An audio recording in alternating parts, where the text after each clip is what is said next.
Welcome to Dad Bods, Crab Cakes, and Sports, where husky middle-aged men share insight on the latest Baltimore sports news.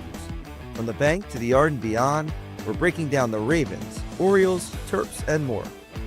Baltimore's best sports podcast starts right now.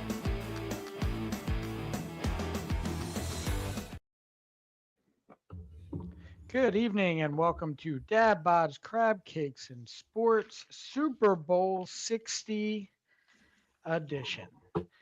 Jason, Mike, and John all here together. I know it's rare, but hey, crazier things have happened. So, gentlemen, what's going on? Mike, anything new going on in your world? No, it's still cold. As far as things I like rare, steak, medium rare usually, but it's way more delicious with a little bit of flavor to it. How about you, buddy? Same old stuff, different day. Different day. I had a friend of the show, Drew Cordula. I do have a beverage. Mike's apparently had a case and a half at dinner or something he said earlier. IPAs, so that's good. Yeah. I had some John, hazies at the Independent Brewing Company in Bel Air, Maryland. So shout out to Independent and their whatever number 13 is. It's a delicious hazy IPA of some type. So I've had about 3+ of those. I lost track somewhere along the way. you know what it is? I don't know. I can never really get down with the whole like, what do you call those things? Brewery type situations. I've just never been a big fan. Like, cause I'm like sitting there, like there's no option to have liquor, so you're just drinking beer the whole time. I'm like, my body, I think at this point in my life can only handle so much beer. I need to like switch it up with like something a little different. I don't know, John. How about you? You got a handle hiding behind that chair over there, or what you got going on? No, it's a power cord. Uh, Hmm. yeah, no, I'm really trying to lay off the beer because of the carbs. If I want a liquor drink, I just take a shot of something or a little liquor with a little bit of seltzer water or something. Something not a lot of calories. Something that I'm really like watching my calories and looking for fuel and not dead things. So protein and that sort of stuff. Where soda and liquor and all that kind of stuff is just kind of dead calories that I don't need. And I had my body, I think I told you guys, I had my body fat checked last week and it was at 22%, which is well within the margin of acceptability for someone my height. I weighed in at 216 pounds and the goal is to get my body fat somewhere between 10 and 12% and to get my weight somewhere between 200 and 220. So, are you saying that you're laying off the sauce? You're not doing any sauce, any fire water at all? Well, I was on a cruise last week. I did some fire water, but on a very special occasion, I will. But mostly it's water and unsweet tea. Just Miss trying to get ah, healthy. And like I said, Jason, I tell you what, man, that butcher box with the organic and the grass fed finished beef, and my kids were like, "What kind of bacon is this?" And I'm like, "It's just butcher box," and it's you can tell a big difference. And I was telling Mike we got another dog too, so got another mouth to feed in the house. oh, I thought there was going to be something related to the meat that you're eating in the dog. I thought we were getting in a Well, bad place. I I'm do like, I'm thinking about doing that for my dogs though too, about making my own homemade dog food because the kibble and stuff is not supposed to be that great for them. But I'm not willing to spend like $300 a month on good meat for the dogs. Plus, one's right. only 6 pounds and one's 15 pounds. So Remember though, like anything you get for the dogs, like you make that for them, they don't need as much as us because they're right, like so like one steak or 1 pound of ground beef will last them an entire week. So that's like yeah. $7 a pound for ground beef or something crazy. That's funny. Misconception though, however, beer. Let's just say like Mick Ultra or Corona Premier, about 90 calories. That is less calories than one shot of vodka. So think to yourself, okay, it's okay if you do enjoy beer, it's okay. Now, Mike's 900 calorie IPAs, on the other hand, or Susan at the bars, Susan at the bar's 9,000 calorie margaritas, and I guarantee you she's having more than one. Now that's where your problems come, and that's where your hangovers come from with all your sugar and stuff. But you know what? I don't think this is a health show. This was called Dad Bods. John's leaving the nest, Mike. He is I don't like understand. like 8, 9 months ago. He was eating potato chips and shopping at Audi on the show, and now now he's talking about you gotta know which way the gym is. I got me some protein and no sugar. And damn that vodka. John, I'm proud of you. Well done. All right. Well, let's stop boring everyone to death. Let's talk about why we're on here. Besides sports in general, tomorrow is the big game, Super Bowl 60. For me, I can't wait till it's over because it's officially the start of baseball season. At least that's how I picture it. It's probably not, but Super Bowl 60, the New England Patriots, the Seattle Seahawks. I could not be more disinterested, except for the fact that Mike McDonald is the coach of the Seattle Seahawks, and I want them to win very badly. Mike, how do you see this one? Like, I know the last time we talked, it was brand spanking new. Both teams have just finished up playing. So where are you now? I have Patriots 2, Seahawks 8 on my one block. I think I have a 3 and a 0 in my other block. No, I, I do, but I kid, but that's really why I'm watching the game. I would say. I like the fact that I feel like with a 4.5 point line, that's a heavy line. Like I said, kind of last time we spoke. So if I were to lean a bet, I would lean towards the Patriots. Just think it's a lot of points. And I think it's going to be a close game and a defensive battle because, I mean, think about the Patriots. They've taken down the Chargers, which is a really good defense.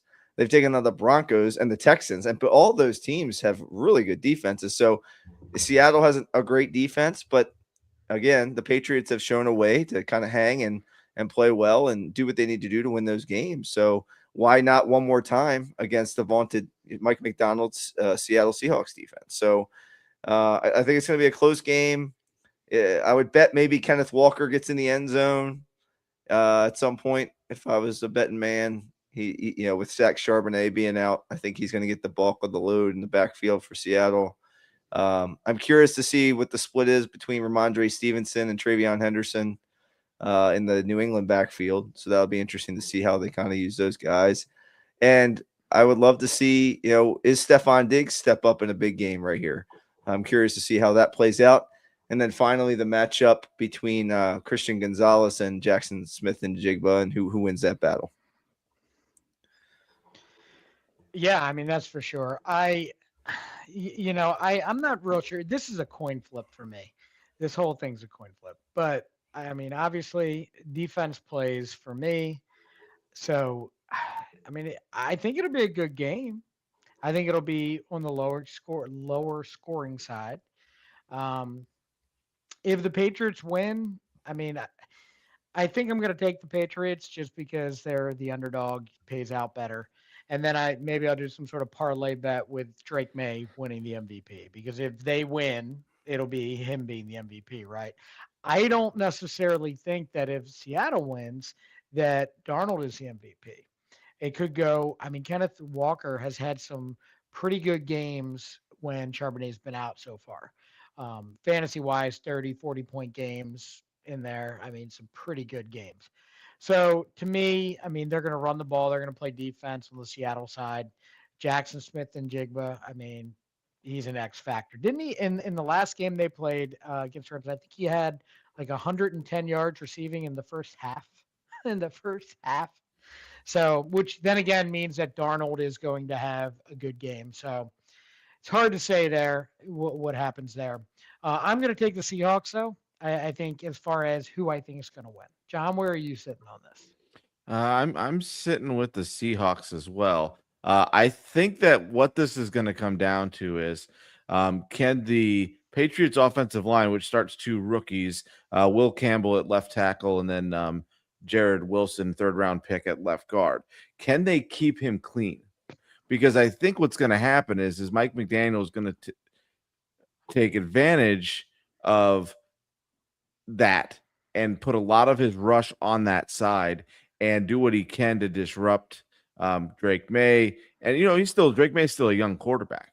So I think we're gonna see a lot of different fronts, different looks, different things just to get pressure on him. And then I totally agree there with Mike that Njigba is going to be kind of the big thing, the big matchup on that side of the football for Seattle, Njigba versus Christian Gonzalez, because Njigba early last year in his early career was lining up in the slot, and now they're moving him around. He's going on about 24% of his routes from the slot, and about 20% of his targets have come from the slot. So Gonzalez typically lines up at right corner on about 72% of the snaps. So I think that's going to be a big thing is the Patriots going to move Gonzalez to stay with Njigba as he moves from the slot to the outside, and as he motions around, or are they going to leave him on an island with wherever he is on his normal side and let that roll? So if Darnold can stay upright, if he can not turn the football over, I think that Seattle offense has a much better shot than the Patriots. And I think it's going to be 27-21 because that's the square I have. Seattle 27, New England 21. So I'm hoping to win a little bit of money tomorrow. I didn't get into any block pools this year, but that's okay. I think I just slacked on it. Give me a what do I want you to do? Give me a deciding fact. So say the Patriots win. Who is the deciding factor? If Seattle wins, who is the deciding factor?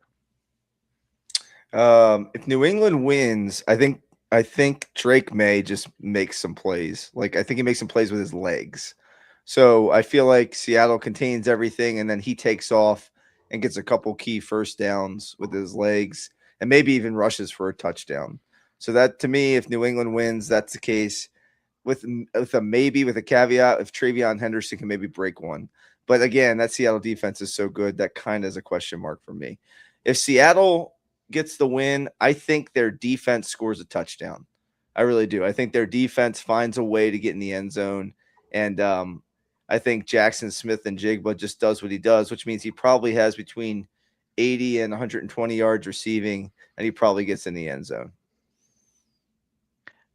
Interesting, because if you think about it, in the NFC West, all of the quarterbacks that Seattle plays, they are all pretty much mobile quarterback or non-mobile quarterbacks, right? They're more passer first. I mean, Purdy. So I think maybe Vrabel all of a sudden and Josh, whatever his name is, McDaniel, they decide to maybe run more with Drake May. Maybe show them something that they're not used to because they're used to pocket passing guys. So I'm not saying those linebackers aren't fast enough. I'm not saying that they won't be able to take care of that, because I don't know if you spy Drake May. I mean, that's not really, I think, your strategy here. But no, I like that. I like those two. John, a deciding factor and or player on both sides. I think the deciding factor for Seattle is going to be Rashid Shaheed. Can he get a big return? Can he get a touchdown on special teams in some way, shape, or form? But also, he's going to be being covered by Carlton Davis III, who led New England with 6 pass interference penalties this year, plays a handsy defense, and can they get him the ball kind of off the line? And then on the other side, I think it's going to be the running backs for the Patriots. Can they get a running game going? Because Seattle plays a lot of nickel, and so they're going to play that cover 2 and take away the deep shots down the field.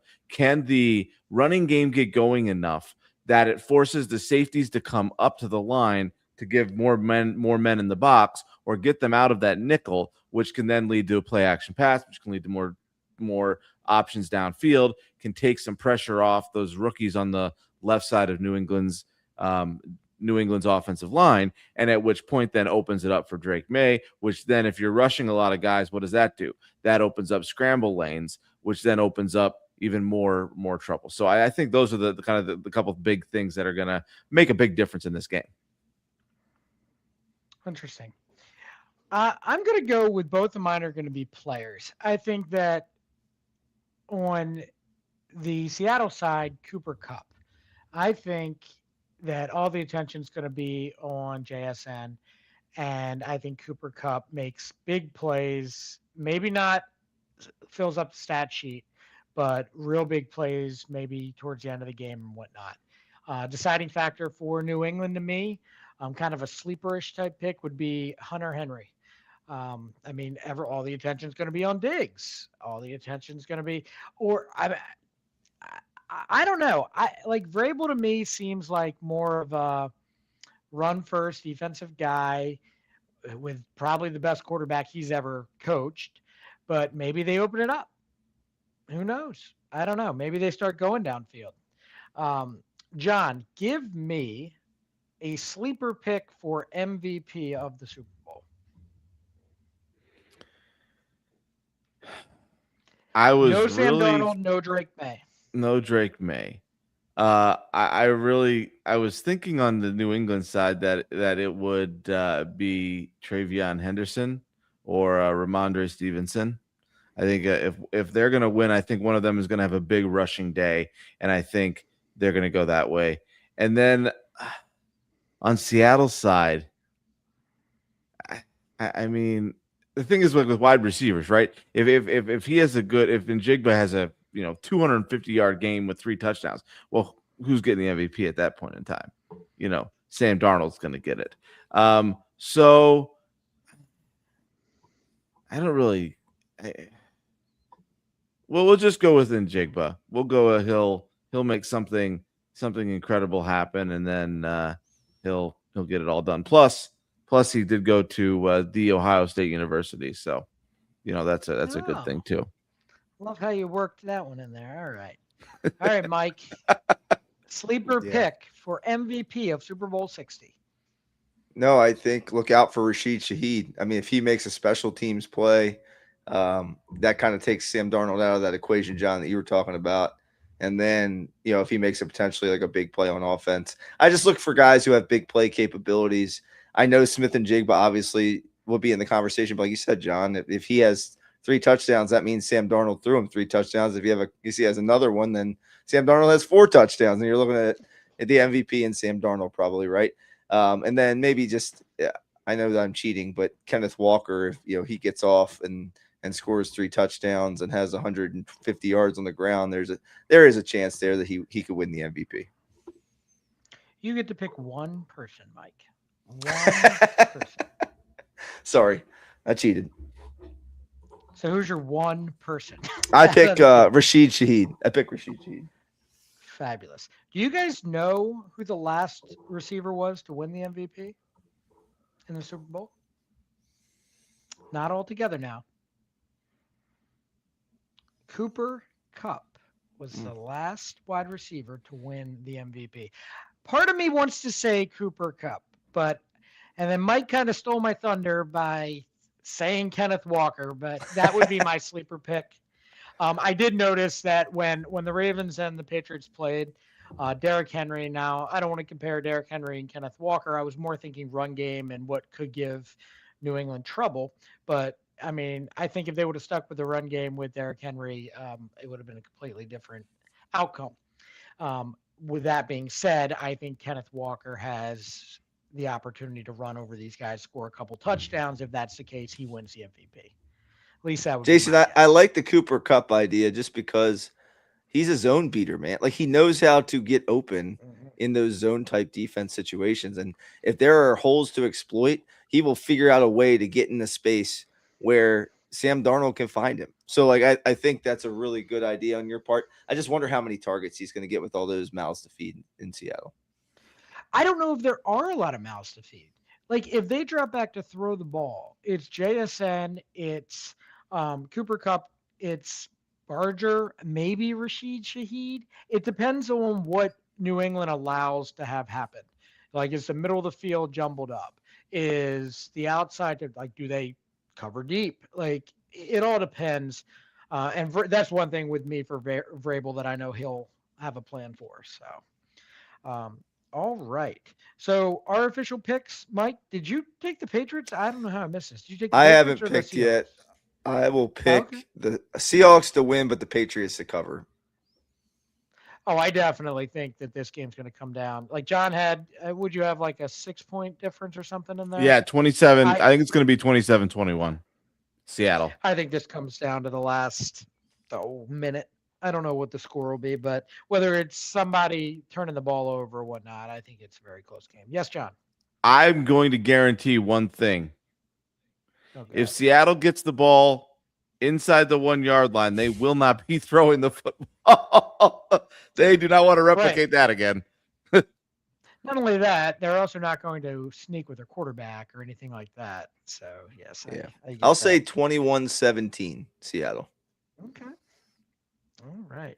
Well, in since we are having a Super Bowl preview show, I wanted to do a quick little trivia contest for you two, based on previous Super Bowls and whatnot.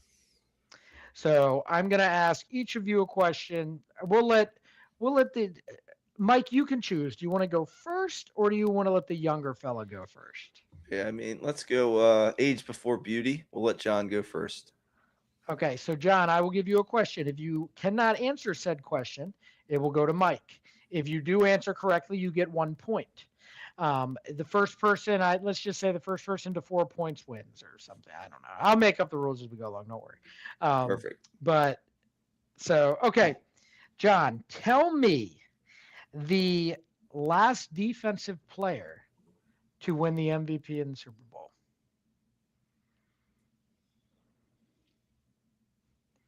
Was it Ray Lewis in 2000? It was not. Mike, the last defensive player to win the Super Bowl. Was it Derek Brooks?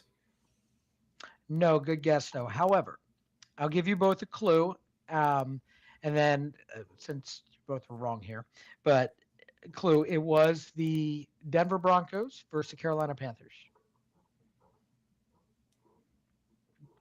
Von Miller? What's Von Miller? Correct. You are correct.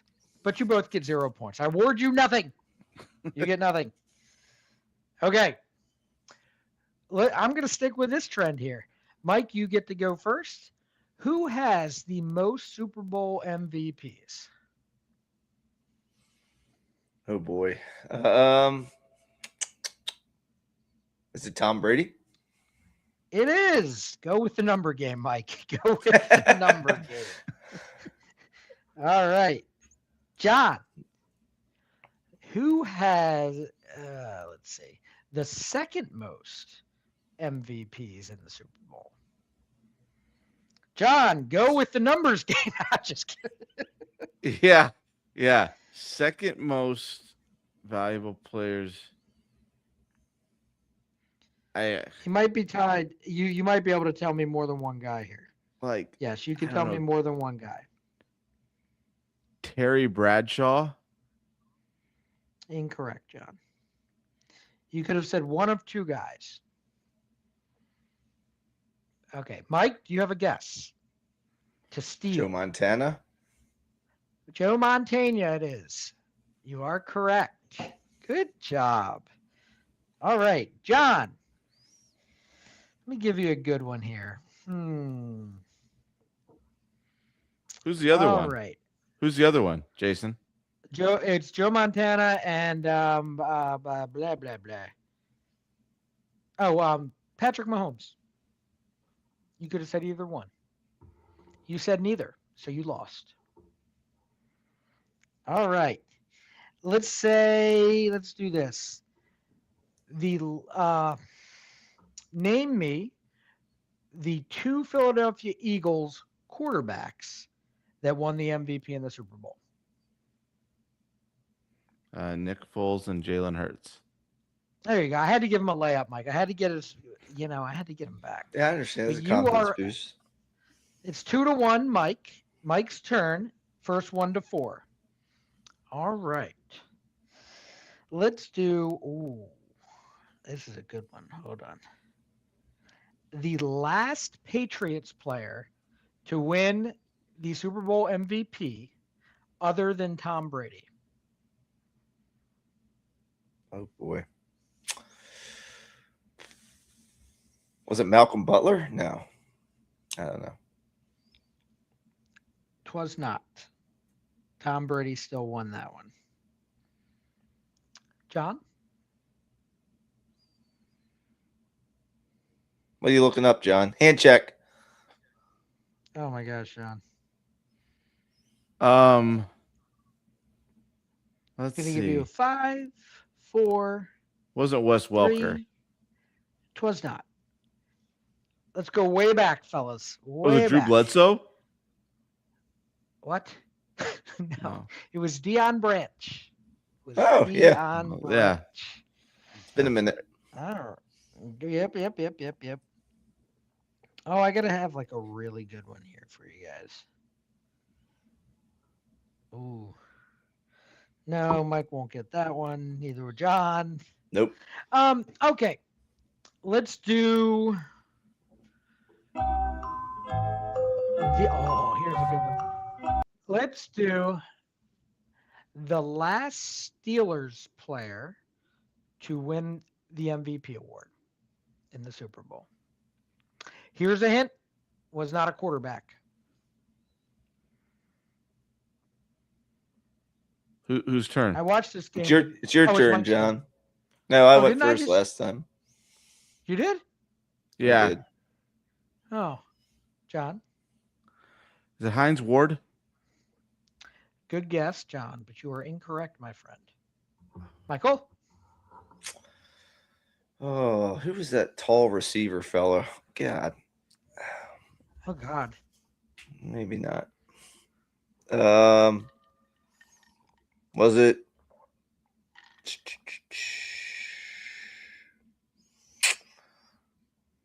Plaxico Burress? I don't know. Incorrect. It was Santonio Holmes. That's him. That's the guy. Mhm. Santonio Holmes. From the Ohio State All right. University. All righty. So, Mike, you have how many? 2. John, you have 1. Oh, man. We probably don't have enough time for us to get to 4, Jason, but we'll try our best. No. We're going to do one final question for each of you. One final question. All right. Let's do a good one here. Okay. Wait, is it John? It's Mike's turn, right? Mike's turn. All Yeah. right, Mike. Okay. Ooh. I know this is really good podcasting. I'm trying to come up with a good question, everyone. Just calm down. Okay. Are you okay, John? You good? All right. The last 2 Super Bowls that at the time, the Washington Redskins won, the MVPs were 2 quarterbacks. Name me both of those quarterbacks. Oh, Doug Williams. Correct? And is it Mark Rippon, maybe? You are correct. Well done. Very impressive. Very impressive. All right. John, to keep the game going, you must get this question right, or you are a giant loser. All right. So, all right. Oh, what's a good one for you, John? Oh, here's one. John, the last running back to win the MVP in the Super Bowl.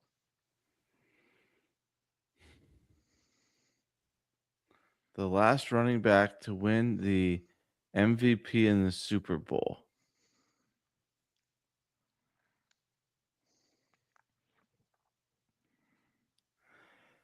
Huh.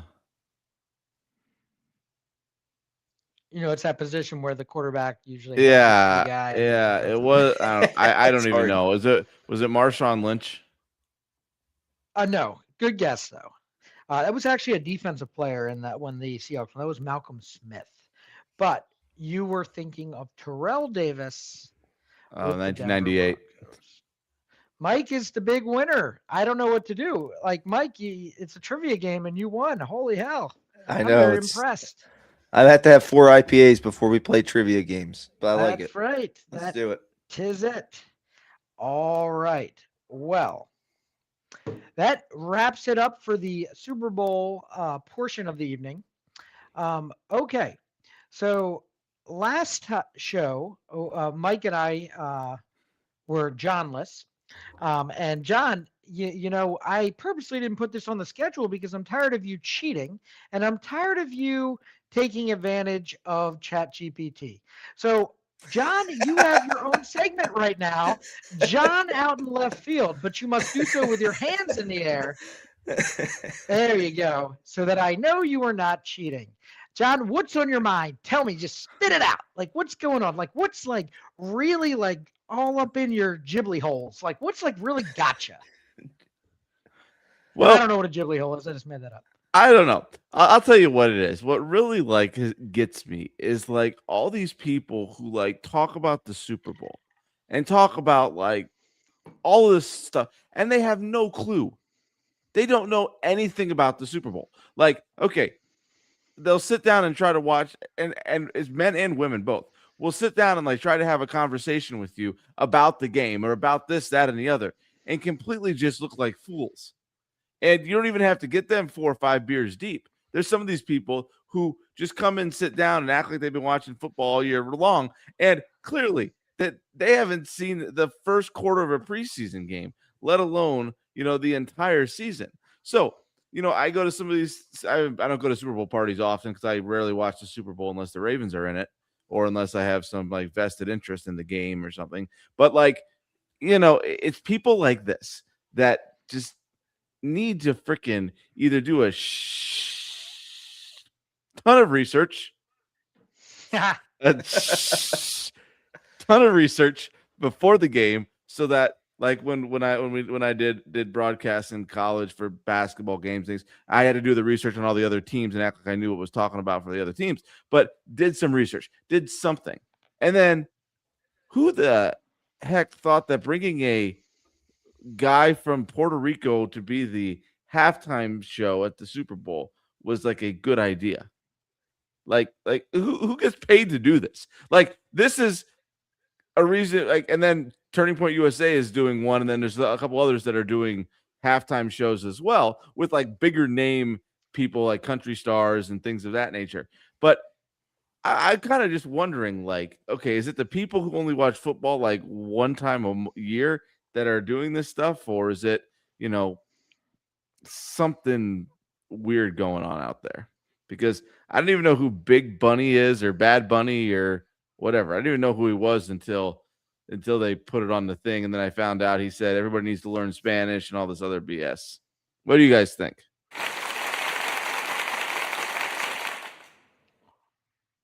Well done, John. You do well in the seat of your pants. Just at that last minute. Like I like it. Well done. I think it is terrible that the Super Bowl halftime show or anything related to the Super Bowl has now just been taken over by politics one way or another. I don't really. I mean, I do have an opinion on it. I am not going to go off on any tangents about it, but it's something where it's like, okay, so we have this guy that was chosen I don't even know why, but whoever made the powers that be made that decision. And then to offset it, there's going to be another one. So it's like politics here. And it's just too much. It's a football game. It's supposed to be one of the best things. And you know what? America and the NFL, you embarrassed yourself because you allowed this to get politicized. And now, to be honest with you, it's kind of a laughing stock in my book. I mean, I think it's a joke now that they allowed it to get to this point. Yeah, Michael, I don't opinion? understand it either. Like politics has kind of reared its ugly head into pretty much every piece of America at this point, and the fact that there have been Super Bowl halftime entertainers from all around the world for years and years and years without any issues of any type of any sorts because it's supposed to be entertainment. And I don't want politics in my entertainment. So that's really frustrating for me. I just want something that's fun to watch and maybe something I've heard of before. So if there's any reason I'm not super excited about the Bad Bunny or whatever this guy is, it's just because I'm not familiar with him. It has nothing to do with whether he's from Puerto Rico or not. So I did see that I think I saw a little clip that he was performed with Shakira at some point in one of her halftime shows, but I did know who Shakira was, and her hips don't lie. But other than that, I'm not familiar. Yeah, I mean, again, whoever they decided that was going to be here, that's perfectly fine.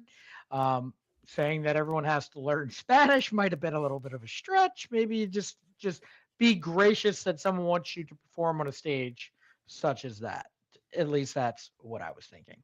Real quick, before we get into the other things, I did lie. I said this was our last Super Bowl segment, but this brings me to something good. What was John, do you have a favorite halftime show of all times at the Super Bowl? Not really. Are you waiting to see how good the show is tomorrow, and then you're going to decide if it's Bad Bunny? Yeah. That's kind of what it is. I don't know. I usually don't even sit and watch the halftime show. I go find something else to do at that point in time. But I was going to mention this and I forgot. Did you guys watch the ass kicking that the American women's hockey team put on Sweden today? It looked I didn't watch any Olympics today. Oh, it was 5-0, and it was not even close. Sweden had, I think, eight penalties, and the U.S. converted on 4 of them. And it's just an ass kicking, just okay. Of epic John, proportions.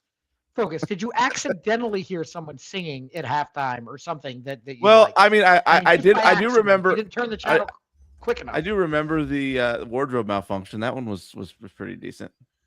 Janet Jackson? Is that the one you're talking about? Yeah. Okay. Mike, you got to have one. I mean, remember the wardrobe malfunction. I think Prince had a pretty memorable one at some point. Dr. Dre and Friends, you remember that one? I think it was like about maybe 2 or 3 years ago when all those older guys came back. And I think 50 Cent was there and Snoop Dogg maybe. Like, it was a bunch of like old school. It was really cool. I just like a bunch of different guys. That was kind of cool. But that's one I remember, I guess. I guess I was at the Super Bowl I was at 2, and they were pretty memorable for different reasons. Prince singing Purple Rain in the rain in Miami. Again, I'd like to point out the only Super Bowl that it's actually rained I was at. It was great, awesome, wet. No, that was awesome. And then Beyonce, when the Ravens played and turned had the lights go off. But my other one would be, I guess my 1A would be Aerosmith, Britney Spears, I guess Justin Timberlake at the time, when the Ravens were in their first Super Bowl that they went to. Those would be mine. Everyone else, feel free to share yours on our Facebook page or type it in if you're listening, all that fun stuff. Okay, our next segment, and I don't know if we have the paddles to bring Mike back in case he has a freaking heart attack, but we're going to talk about the Orioles, and we're going to talk specifically, if you guys have been paying attention, Framber Valdez signed with the Detroit Tigers, and now because one man signed on that team, apparently the Tigers are going to win the World Series, so no other teams need to play. Not so sure how one team signs 4 important players over the offseason. The Tigers signed 1, and all of a sudden, we're ready to give rings to the Detroit Tigers. Okay. Anyway, so Mike is a little perturbed because the Orioles did not sign Framber.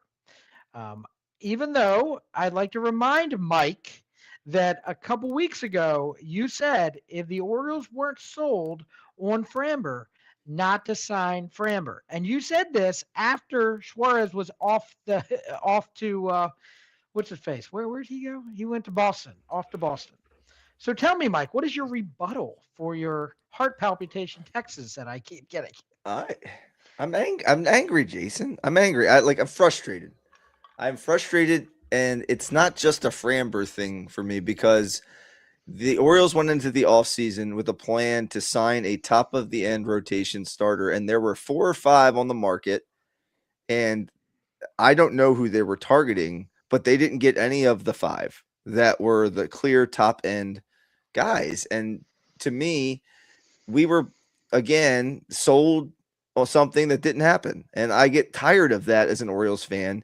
And they can tell me they're in on all these guys all they want, but until they actually sign one of those guys, I won't. Now it's just more of me not believing them the more they say this stuff, because I don't think that was a horrible deal. Now, Jason, I know you think the Framber deal was a little bit much when it comes in terms of annual value. 38 million seems a little high, especially when you see Tarek Skubal get what, 32 million at arbitration, and you're like, man, he's a Cy Young caliber pitcher. But you know what? For 3 years, you can eat a couple million extra. And at the Orioles, when you are a team that is not an attractive place to be, obviously, right now, you might have to overpay to get a real pitcher in here. So if it was Framber, if it was Ranger, Michael King, Dylan Cease went off the board right away. Any of those guys sign here, I'm a happy camper, because that was the target that Mike Elias promised, was a number 1 priority top end pitcher. You might argue, Shane Boz, I don't believe it, because there's no track record there. He has the opportunity to become a good pitcher, but that is not what they sold us. That is not the bill of goods the Orioles sold us at the beginning of the offseason, and they did not follow through on what they said. And they said that our owners' pockets would be open, and I have not seen that. Besides the obviously the Pete Alonso deal was excellent. I was super happy because I thought that on top of an ace pitcher was a win for this offseason. I thought that would be fantastic. Now, with that being said, Jason, I don't think it's necessarily a loss this offseason. I still think there's a number of things the Orioles can do to be successful, but I am disappointed. I'm very disappointed that they did not get a front end starter. Well, I would like to remind you that the offseason is not over yet. Mike Elias never said that they were going to sign a front end starter. He said acquire a front end starter. But I believe that they were more along the lines of talking about adding starting pitching, top of the line starting pitching. Do I think that this rotation is ready to go into the year? By no means do I think that this is a complete rotation. I'd love to sit here and say, well, like there's something else in the works. I don't know. I do want to remind you, though, that they have spent $195 million in free agency. You're right. They're the 7th highest team right now. They're there. They've taken care of all their needs except for another starting pitcher. Now they have a rotation built out. To me, it needs to get deeper. Is it a Gallon? Is it like none of those guys really do a lot for me? Lucas Giolito would be fine to put into the rotation towards the back end of the rotation, but I don't know, Mike. I'm not ready to go crazy yet because things change when you get into free agency. No one thought Dylan Cease was going to get what Dylan Cease got. No one thought that. Follow any of the guys out there that follow all these teams. Like Toronto came out and said, we don't care. This is what we're doing. The Orioles, they have a more cautious approach. And we can argue all day long what their approach should be. Should it be more like the Blue Jays? Should it be more like, I'm okay with a more cautious approach. And I didn't want them to sign Framber Valdez just to sign Framber, just to say, check something off the list. They clearly did not think that this guy was worth the money there. There was an interest in there. Like many reports have came out that there was an interest in him at their price, and they weren't willing. I guess there was too many red flags for them to go higher on it. John, before I continue to debate with Mike, I'll give you a chance to get in here. What are your thoughts? I mean, you saw Mike and I go back on the text chain, and you remained quiet, probably because you were scared of your parents fighting. Yeah, no, I was on a cruise ship and didn't have Oh, service in my cell phone. it's like at I have that no point time in for time. you anyway. Right. No, so I read some articles about this, and a lot of like USA Today was saying the Tigers are a lock for October now. But then as I'm reading other things, they're like there's other people who are more realistic, and they're like Skubal's gone by the trade deadline if Detroit is even out because they have no more control over him. They're not gonna. They gave Verlander a 250 some odd million contract, 10 years ago, and when they traded him, he still had a couple years left on his contract. But are they going to spend the money there that Scooble's going to require in order to sign him? Because I don't think that they're going to. But the Orioles, do they go after somebody like a Chris Bassett, or do they, who just kind of fills a hole for a year or two? They can get him for what I saw somewhere in the ballpark of 30 to 40 million for 2 years. Do you get somebody like that? Or Sandy Alcantara from Miami Marlins? They were talking about some teams going after him who didn't get anybody in free agency. The Orioles, the Giants, and a couple other teams were on that bandwagon too. But he was like 11-13 with like a 5.32 ERA. He had a low WHIP and a high K per 9 innings rating, and figured it out after the trade deadline. But I just don't think that that's the top of the line starter that we need. But who else is going to be out there that we're going to be able to acquire unless we're willing to give up the big things to bring in Scooball? Because I think some of the Detroit things I was reading were saying that the owner now, Chris Ilyich, is not as gung-ho as his dad was to spend the big money on the guys. So, I mean, that's about it. Okay, John. So Sandy, first of all, Alcantara, former Cy Young Award winner, had Cy Young? Yeah, he had Tommy John surgery, and so last year was his first full season. Struggled in the first half, mightily coming back, and then came back to Sandy of old the second half.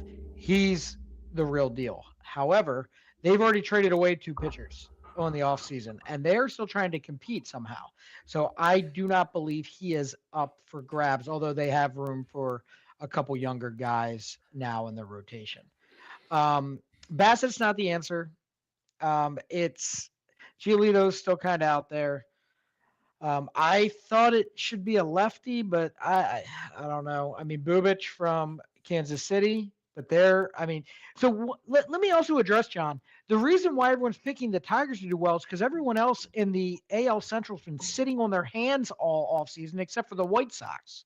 And I don't think the White Sox, no matter what they do, are just quite ready yet. They're a few years away, and they have to see if these moves work out. But they've made some good moves. They're going to have a sneaky little situation going on.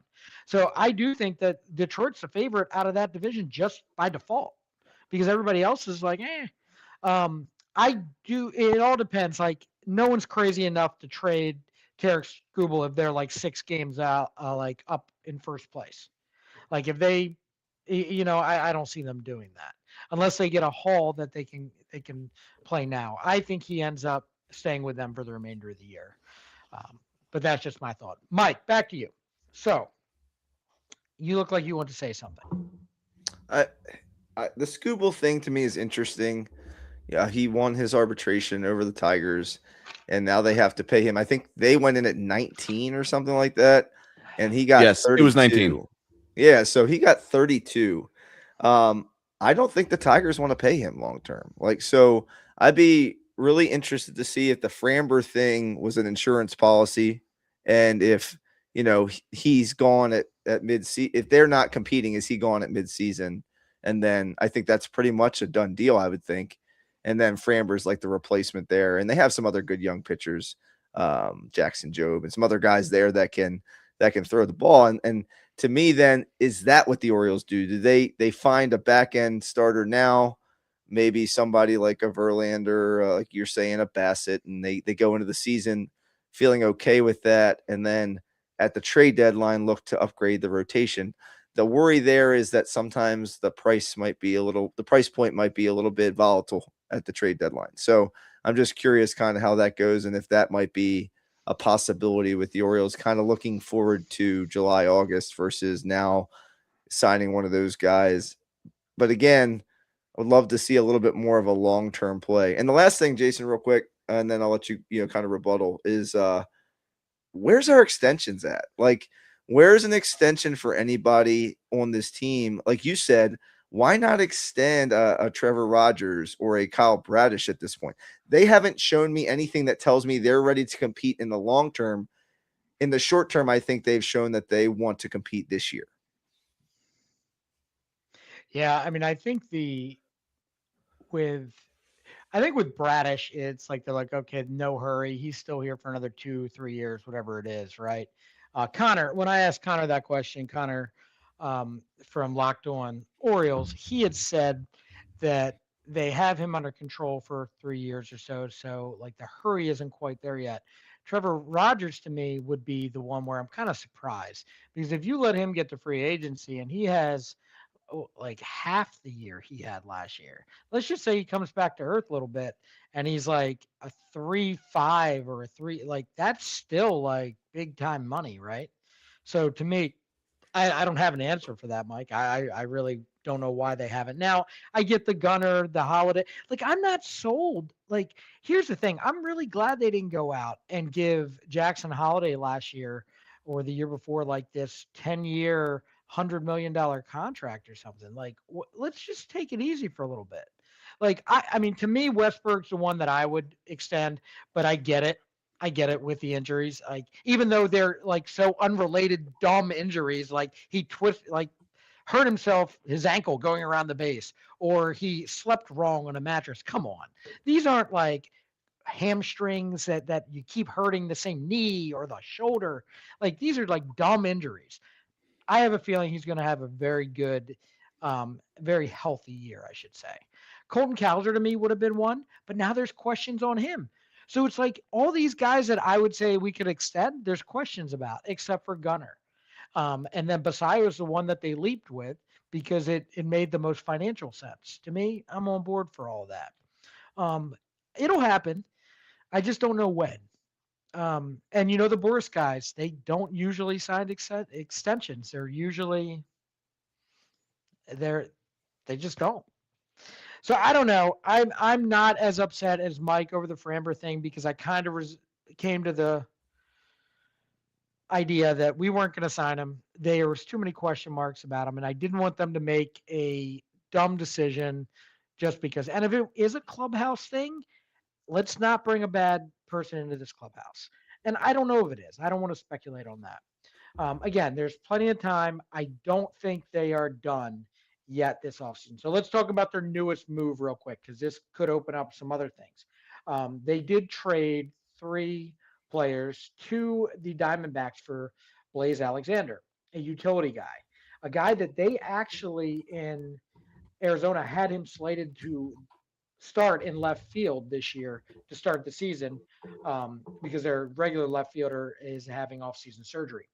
So to get someone that is slated to start for you, it's going to cost you a little bit. It costs Stroud and one pretty high wide receiver. Wow. Minor league pitcher. And then the other guy is a guy that was kind of like a utility guy down in the Gulf Coast League. Like, not a big deal. But Mike, you were right. I heard you as we came on. You're like the one guy they give up throws triple digits. Yes, he does. And you know what?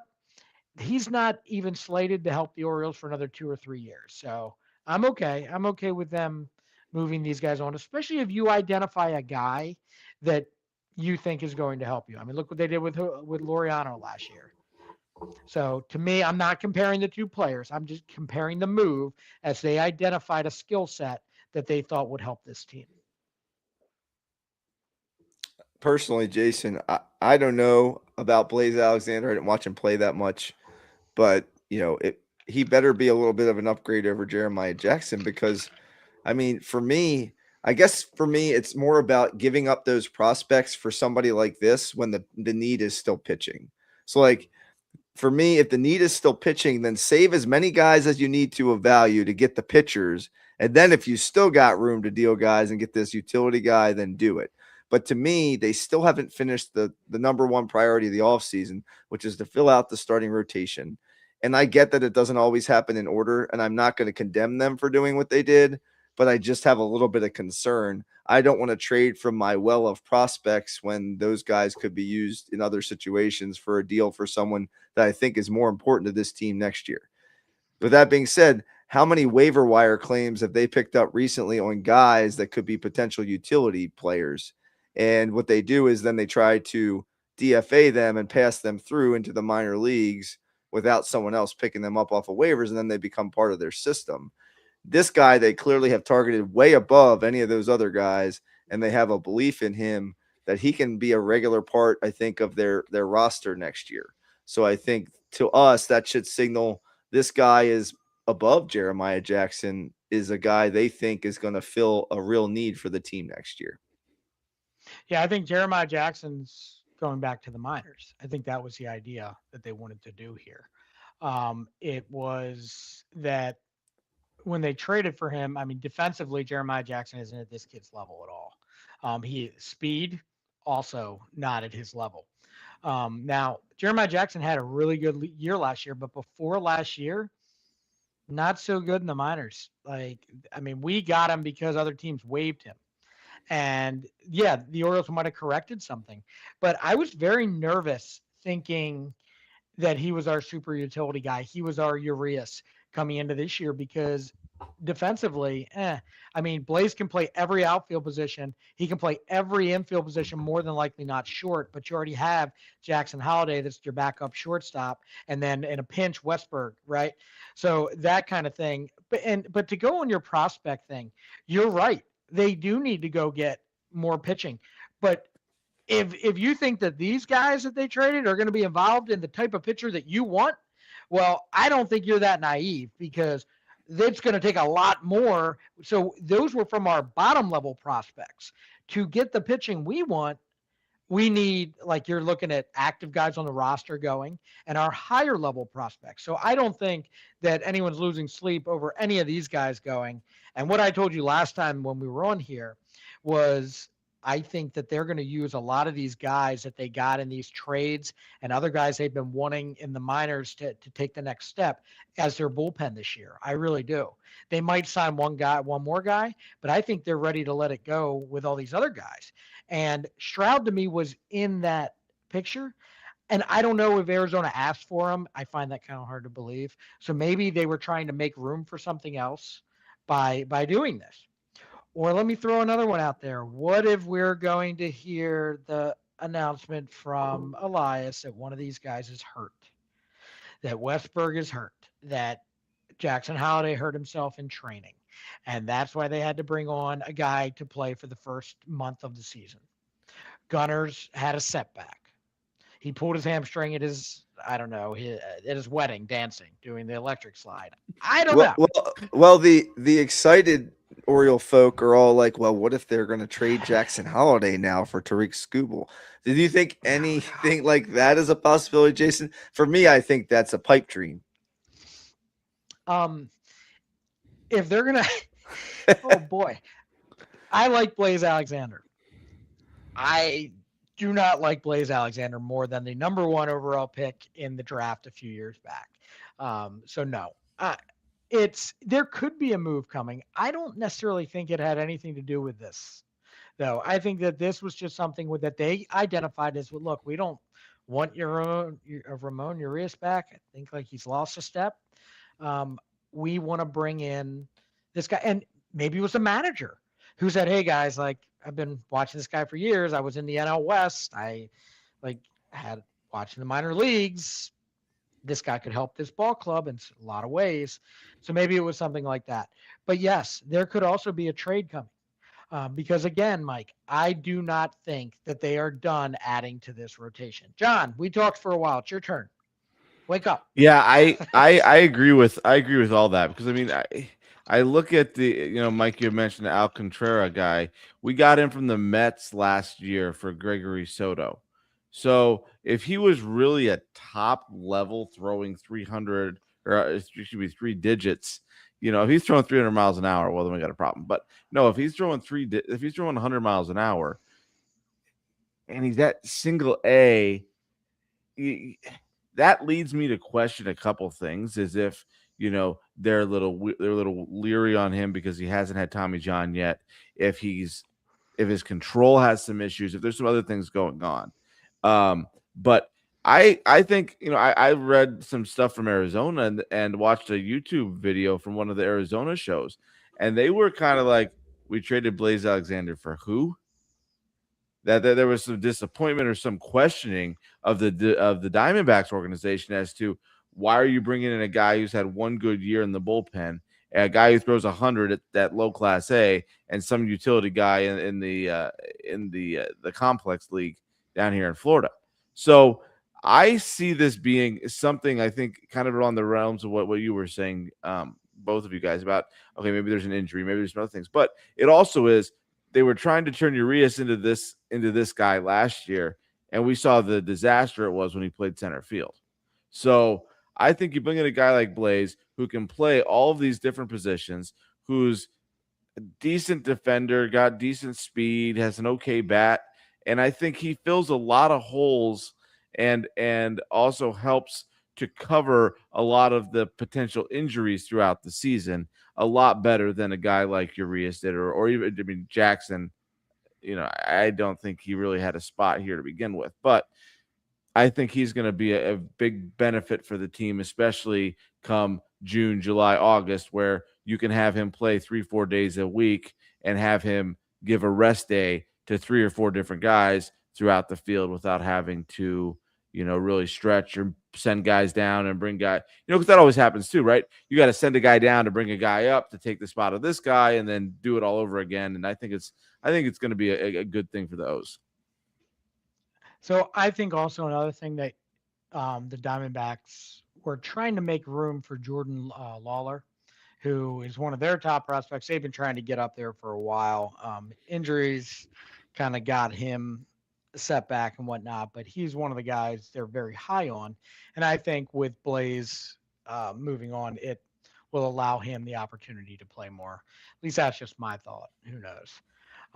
But yes, I do not, again, Mike, do not fret, my friend. I do not think they're done. There will be an addition. I will say one thing I do not want to have happen. I do not want them to sign one of these free agent pitchers that like halfway during spring training that try to rush all the way up because every time that happens, someone gets hurt. It happens all the time, every year. So I hope if anyone's going to get signed, they do it quickly. If anyone's going to get traded, they bring them in quickly and get them acclimated. All right. Do you guys have anything you want to add for the O's before we do our final segment of the evening? And, guys, I just want to know about your favorite Super Bowl moments. They cannot be Ravens related. They cannot be Ravens related. So, John, why don't you start us off? Favorite Super Bowl moment that you remember? Well, I was thinking back to some of this, and I think the kind of the despise and disdain for Tom Brady, some of these things. So, I was thinking the helmet catch, you know, Hmm. as Eli scrambling to his right, shakes off a defender, looks kind of like an athlete, throws it down there and then gets it stuck to David Tyreek on his helmet, and I think that's one of the coolest plays that's been there. And then of course the decision not to hand the ball off to Marshawn and to try to throw it and you know get the pick and give Brady an opportunity to win another championship. Mike, do you have a favorite moment or moments? A couple come to mind. Is it Mike Jones who made the tackle on Kevin Dyson? I can't remember the name. Is it It's one of the them Titans fellas. and the Rams in 90, is it 99 I think it was, or Mhm. 2000, something like that. Yes, 99. Yep, it was Yeah, 99. so they're driving to win the game and he gets just within a football of the end zone basically, and a game-saving tackle, which is kind of cool. So I remember that moment. I think about the Elway helicopter when he finally gets his ring and spins right there by the pylon. I think he finally got his Robin to his Batman with Terrell Davis and those receivers they had there, and won his 2 Super Bowls. So those are 2 that just popped into my mind when you asked that question, Jason. Mm. I think mine was probably Steve Young throwing 6 touchdown passes in the Super Bowl. That was pretty awesome. I think that's one of them. And if I'm thinking about, there was another one I was thinking about. Terrell Davis when he and I guess we didn't find out till afterwards, but like he was blind. He was temporarily blinded from like head hits and like migraines, and he went up to Shanahan. I was like, I can't see. He's like, like I need like one more yard, and he came in the game and got a first down or a touchdown. I can't even remember. Like blind. Like to me that's unbelievable. I like it. The other one would be like we talked about it earlier. Who's the receiver from Pittsburgh that we did the MVP? Santonio Holmes. Wow, not all at once. Well done, fellas. Santonio Holmes, that catch he made against the Cardinals in the Super Bowl, that was pretty crazy too. But a lot of Do you remember the Norwood kick? Oh my gosh. Yeah, I remember that one too. That was wide left or wide one. I think that one was wide right. I think it was wide right. I was like 3 years old. That hurts. Oh, you remember it well, John. Well done. I was in bed before the game even started. Oh, that's terrific. I love it. Well, fantastic. All right. Well, I hope everybody enjoys the game tomorrow. It sounds like John's not watching it. Is that what you said, John? You're going to do something else? Wendy's. I'll probably watch the Olympics. I'll probably watch the Olympics. Nice.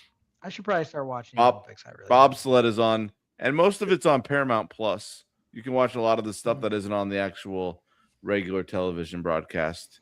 So watch some curling today, women's hockey, some you see the ski jumping, John, where they did the jumping and they were grinding on the rail with the skis? Yeah, the slope style. Oh man, that stuff was cool. That stuff was awesome. And then Lindsey Vonn tearing her ACL, and I think she's in bronze position. Oh wow. I think she finished the day, I think, tied for third in the Super G downhill. I tore my ACL and I had trouble walking to my refrigerator, I think. So she's giving everybody a bad name. Right. Oh my goodness. Fantastic. And then the bobsled starts tomorrow. I love that. Jamaica's got a bobsled team. So I can't believe that. You guys heard what happened last time Jamaica had a bobsled team, right? What had to happen? Did you hear the story? No. We'll finish with this. So last time they had a bobsled team, their coach was from another country. I don't remember where. And they borrowed a sled. And then he had a falling out with the Jamaican Olympic Committee and took the sled with him. So they needed to raise like however much a sled cost, like $150,000 something.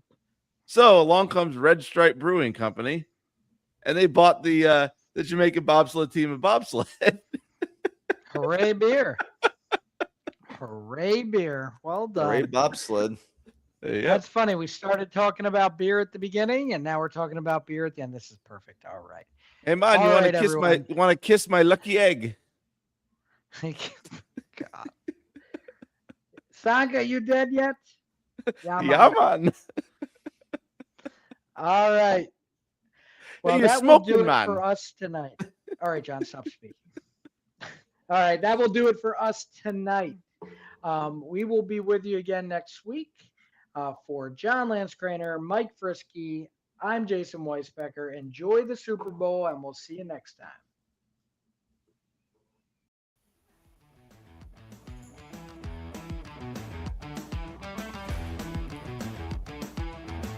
Don't forget to subscribe to Dad Bods, Crab Cakes, and Sports on Red Circle, Apple Podcasts, Spotify, Amazon, or wherever you get your free podcasts. And while you're at it, leave us a review. It really helps us out. We're trying to spread the good word about Baltimore sports far and wide. Follow us on social media for more behind-the-scenes actions, memes, and bad sports takes. You can find us at Dad Bods, Crab Cakes, and Sports on Instagram, and Dad Bods, Crab Cakes, and Sports on our Facebook page. Until next time, keep rocking those dad bods, eating those crab cakes, and never miss the game.